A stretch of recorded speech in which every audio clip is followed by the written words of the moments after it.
नमस्कार, मैं अर्चना त्रिपाठी शुक्ला हिंदीला नोट्स के यूट्यूब चैनल पर आपका स्वागत करते हैं। वक्फ बोर्ड का जो विधेयक है यानी कि वक्फ विधेयक संशोधन 2024 जो है वे 8 अगस्त को लोकसभा में पेश कर दिया गया है।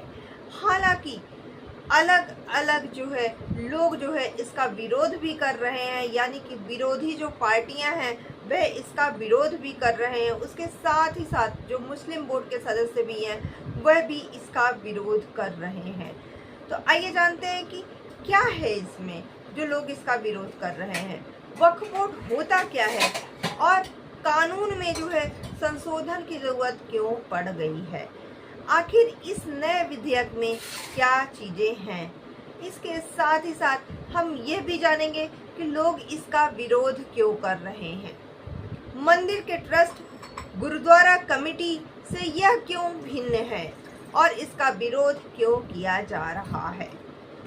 सबसे पहले ये जानते हैं कि वक्फ बोर्ड होता क्या है, वक्फ क्या होता है। तो आपको बता दें, जो वक्फ की संपत्ति होती है उसका जो संचालन करने के लिए जो है वक्फ बोर्ड की स्थापना की जाती है, यानी वक्फ बोर्ड बनाया जाता है जो वक्फ की संपत्ति है उसकी रक्षा करने के लिए, उसके आय व्यय का लेखा जोखा करने के लिए, उनकी जो आय होती है उसको जो है मुस्लिम समुदाय के कल्याण के लिए खर्चा करने के लिए इसकी स्थापना होती है।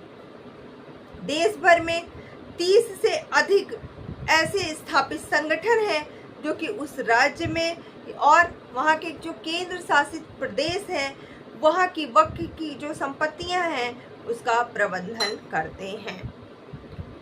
वक्फ बोर्ड जो अधिनियम है यह 1955 में पास हुआ था, यानी 1955 के तहत जो है वक्फ बोर्ड काम करता है। 8 अगस्त को लोकसभा में वक्फ विधेयक संशोधन अधिनियम जो है 2024 पेश किया गया है। इसमें क्या है कि ये संयुक्त संसदीय समिति के पास भी इसको भेजने की सिफारिश की गई है। अब सबसे पहले ये जान लेते हैं, ये तो बात रही वक्फ बोर्ड क्या होता है जिसको लेकर के इस समय बवाल मचा हुआ है। अब जानते हैं कि वक्फ होता क्या है। आपको बता दें, जो वक्फ होता है ये किसी भी प्रकार की, चाहे चल संपत्ति होती या अचल संपत्ति, किसी भी प्रकार की जो चल या अचल संपत्ति होती है जिसको कि इस्लाम के जो मानने वाले लोग होते हैं वे जो है दान कर देते हैं। तो ये संपत्ति ऐसा माना जाता है कि जो दान की गई संपत्ति है वह पर्टिकुलर किसी एक व्यक्ति की ना होकर के यह अल्लाह की संपत्ति है और इसका कोई भी वारिस नहीं होता है। इसको जो है वक्फ बोर्ड संगठन में ले लिया जाता है और वक्फ बोर्ड जो संस्था है वह जो है उसे 8 लाख से ज़्यादा जो है जो संपत्तियां वक्फ बोर्ड के पास मिली हैं वह जो है उसका, चाहे वह शेयर है, चाहे वह किसी का घर हो, किताब हो, कैश हो, ये सब जो है वक्फ किया जा सकता है।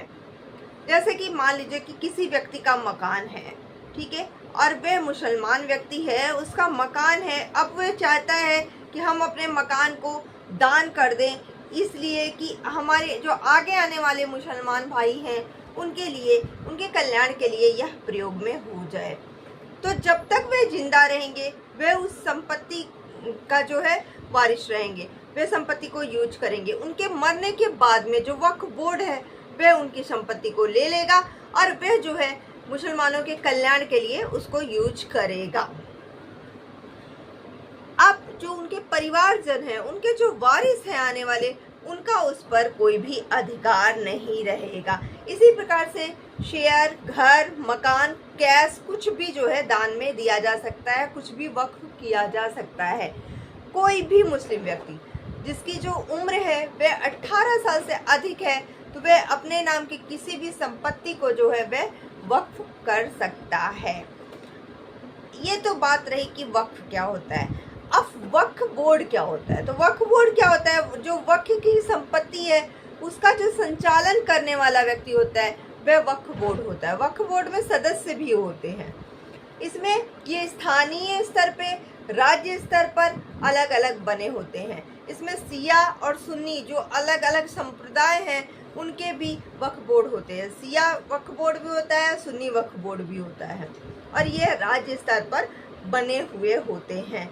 ये क्या करते हैं, जो वक्फ की संपत्तियां हैं उनका ध्यान रखते हैं, उनका रख रखाव करते हैं, और जो इससे आने वाली जो आय होती है उसका भी वे केंद्रीय स्तर पर सेंट्रल वक्फ बोर्ड काउंसिल के द्वारा जो है उस पर दिशा निर्देशन किया जाता है, नियम बनाए जाते हैं, और उसकी रख रखाव के लिए जो है दिशा निर्देश दिया जाता है। जैसे कि देश के जो कब्रिस्तान है उसकी देखरेख जो है वह वक्फ के द्वारा ही होता है, यानी वक्फ बोर्ड ही उसका देखरेख करता है। इसके साथ ही साथ जो वक्फ बोर्ड अधिनियम है ये 1955 वक्फ बोर्ड अधिनियम के तहत काम करता है, जिसमें कि आपका जो है दरगाह हो गया, मस्जिद हो गया, कब्रिस्तान हो गया, स्कूल हो गया, कॉलेज हो गया, अस्पताल हो गया, और कई बार तो मुसाफिर खानों की भी ये व्यवस्था करते हैं और उनकी सहायता करते हैं कि जिससे जो है ये लोक कल्याण कर पाएँ। जैसे कि आप देखते होंगे कि मंदिर ट्रस्ट होता है या सिखों का गुरुद्वारा कमेटी होती है, उसी प्रकार से इनकी भी वक्फ बोर्ड होता है। जो वक्फ बोर्ड जो है उनकी जो मुसलमान की भाइयों की संपत्ति होती है, जो इस्लाम को मानने वाले होते हैं, उनकी संपत्तियों का देखरेख करता है, जो कि इस्लामिक कल्याण में इनकी संपत्तियों का आय जो है उसको लगाया जाता है। जैसे मंदिर ट्रस्ट होता है, मंदिर ट्रस्ट क्या करता है, मंदिर ट्रस्ट जो मंदिर से आने वाली आय है उसका जो है सदुपयोग करता है लोगों के कल्याण के लिए, वैसे ही ये भी करते हैं। देश की आज़ादी के बाद यानी कि 1954 में वक्फ एक्ट बना था, फिर जाके 1955 में इसमें कुछ बदलाव हुआ और 2013 में इस एक्ट में संशोधन हुआ था। यानी कि इससे पहले 2013 में संशोधन हुआ था और अभी 8 अगस्त 2024 को यह जो है अधिनियम पेश किया गया लोकसभा में। इसमें क्या बातें निकल करके आई हैं, इसमें राज्य वक्फ बोर्ड में सर्वे कमिश्नर जो है उसको राज्य बोर्ड नियुक्त करेगा, यानी राज्य वक्फ बोर्ड जो होगा वह सर्वे कमिश्नर जो है नियुक्त करेगा, जो कि लेखा जोखा रखेगा। ये जो 2013 का संशोधन हुआ था उसमें यह संशोधन किया गया था। स्थानीय स्तर पर जो देख रेख करने वाले लोग होते हैं उनको मुतवल्ली कहा जाता है, जो कि राज्य वक्फ बोर्ड के द्वारा इनकी नियुक्ति होती है। आपको बता दें कि देश में 8 लाख से ज़्यादा इनकी संपत्तियां हैं, जिनमें चल संपत्ति भी है, अचल संपत्ति भी है। 3,56,047 जो है इनके पास अचल संपत्ति है, और इसी प्रकार चल संपत्ति डिजिटल जो रिकॉर्ड के अनुसार इनकी संपत्ति अलग अलग बताई जा रही हैं। आपको बता दें कि यह तो बात रही कि अभी तक जो है क्या क्या संशोधन हुआ था वक्फ बोर्ड में, वक्फ अधिनियम में, ठीक है। अब आइए जान लेते हैं कि जो अभी विधेयक पेश हुआ है लोकसभा में 8 अगस्त को, उस विधेयक में आखिर क्या है, क्यों जो है विपक्षी पार्टी उसका विरोध कर रही है, क्यों मुसलमान इसका विरोध कर रहे हैं, और यह जो है मंदिर ट्रस्ट या फिर सिखों की जो कमेटी है, गुरुद्वारा कमेटी है, उससे किस प्रकार से भिन्न है। वीडियो को लास्ट तक देखते रहिएगा, कुछ भी स्किप मत कीजिएगा, और आपको इस पे क्या राय है, आपकी इस पे क्या राय है, अपनी राय भी कमेंट करके जरूर बताइएगा, और वीडियो को ज़्यादा से ज़्यादा शेयर करते रहिएगा। आइए देखते हैं कि इस विधेयक में है क्या। तो आपको बता दें कि इसमें जो केंद्रीय अल्पसंख्यक मंत्री जो हैं किरेन रिजिजू, वे 8 अगस्त को लोकसभा में जो है वक्फ संशोधन विधेयक 2024 पेश किया। इससे क्या हुआ कि जो मुसलमान वक्फ जो निरसन विधेयक 2024 है उसको और इसको पेश किया गया। ये विधेयक पेश इसलिए किया गया क्योंकि 40 से अधिक संशोधन के साथ ही यह विधेयक पेश किया गया है। इसका मुख्य जो कार्य है वो ये है कि जो मौजूदा विधेयक है उसके कई भागों को इसमें खत्म कर दिया गया है, जिसमें कि वक्फ बोर्ड के द्वारा किसी भी संपत्ति को वक्फ की संपत्ति मान लेना। इसके अलावा जो है, जो सरकारी संपत्ति है वह अगर वक्फ बोर्ड की संपत्ति है तो उसका पूरा विवरण देना। जब तक जो है राज्य सरकार के द्वारा यह घोषणा नहीं कर दी जाती है कलेक्टर के द्वारा कि यह जो है सरकारी संपत्ति नहीं है, यह वक्फ बोर्ड की संपत्ति है, तब तक वक्फ बोर्ड की वह संपत्ति नहीं मानी जाएगी। इसके साथ ही साथ केंद्रीय राज्य वक्फ बोर्ड में जो मुस्लिम महिलाएं हैं उनका प्रतिनिधित्व सुनिश्चित करना। इस विधेयक में ये कहा गया है कि केंद्रीय राज्य वक्फ बोर्ड है उसमें कम से कम 2 महिलाएं जो है शामिल होनी चाहिए। इसके साथ ही साथ किसी भी धर्म के लोग या किसी भी जो धर्म के लोग हैं वह कमेटी के सदस्य बनाए जा सकते हैं। सेक्शन 3A, 3B, 3C यह इसमें ऐड किया गया है, और जो इसकी धारा 40 थी जिसके तहत जो मुस्लिम समुदाय के लोग हैं वही केवल वक्फ बोर्ड के सदस्य बन सकते हैं, वही इन संपत्तियों का देख रेख कर सकते हैं, लेखा जोखा कर सकते हैं, उसको हटा दिया गया है। अब किसी भी संपत्ति को वक्फ बोर्ड की संपत्ति के रूप में दर्ज करने से पहले जो है सभी उनकी जो संबंधित हैं उनको सभी को सूचना देनी होगी।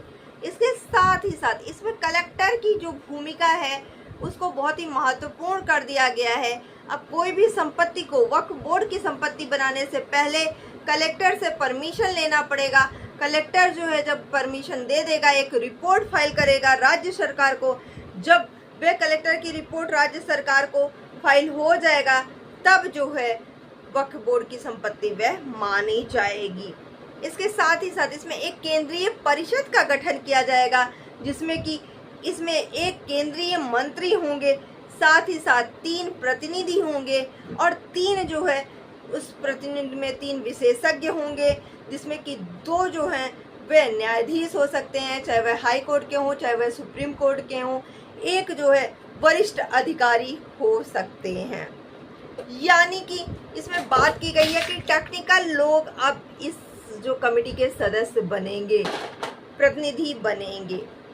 इसके अलावा जो है जो इनकी आय होगी वे विधवा, तलाकशुदा जो महिलाएं हैं, जो अनाथ बच्चे हैं, उनके कल्याण के लिए इनकी आय का प्रयोग किया जाएगा। अब बात यहाँ पर आती है कि ये तो जो है वक्फ बोर्ड में जो संशोधन हुआ है वह किस प्रकार से हिंदू मंदिर ट्रस्ट और जो गुरुद्वारा कमेटी है उससे भिन्न है। देखिए, बात यहाँ पर है अनुच्छेद 26 का। अनुच्छेद 26 कहता है कि सभी धर्म संप्रदाय जो है वे अपनी धर्म की रक्षा, अपनी धर्म की स्वतंत्रता के लिए जो है वे अपने धार्मिक मामलों का प्रबंधन जो है वे स्वतंत्रता पूर्वक कर सकते हैं। मंदिर जो ट्रस्ट है उसके जो मंदिर ट्रस्ट के जो मेंबर्स होते हैं वे हिंदू होते हैं, जो हिंदू पुजारी हों या फिर किसी प्रकार के हिंदू होते हैं, वही मंदिर ट्रस्ट के मेंबर होते हैं। इसके साथ ही साथ डीएम भी, उस जिले का डीएम भी वहाँ के मंदिर ट्रस्ट का मेंबर होता है।